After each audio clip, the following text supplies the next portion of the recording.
ঈদের দিন আল্লাহ পাক রব্বুল আলামিন ফেরেশতাদেরকে ডেকে বলে, হে ফেরেশতারা বলো তো, কোন শ্রমিক যদি তার পরিশ্রম পূর্ণ করে তাকে কি পরিমাণ মজুরি দেওয়া উচিত?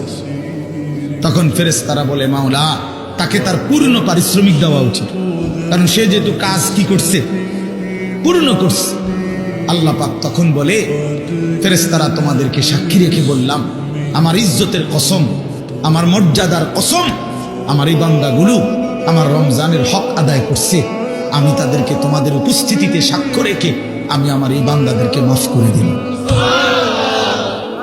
তখন ঈদগাহে দাঁড়িয়ে ঈদের নামাজের সময়ে ফেরেশতারা ডেকে বলে, হে ঈমানদার, তোমরা যারা রমজান আদায় করেছ, তোমরা যারা গুনাহ থেকে মুক্ত রয়েছ, তোমরা যারা গত একটা মাস তোমাদের মালিকের হুকুম পালন করেছ, আজ আমরা নিজ কানে এইমাত্র আল্লাহর দরবারে শুনে আসছি, ইয়া আইয়ুহান নাস ইন্নাল্লাহা কাদ গাফারা লাকুম।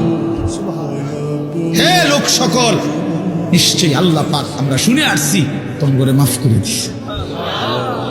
ফারজিউ রাশিদিনা ইলা রিহালিকুম, অতএব খুশি খুশি চিত্তে তোমরা ঘরে ফিরে যাও, যাও ঘরে চলে যাও। আজরাইল আসবে, আজরাইলের হাতে ধরা দিয়ে আমার জান্নাতে চলে আসো।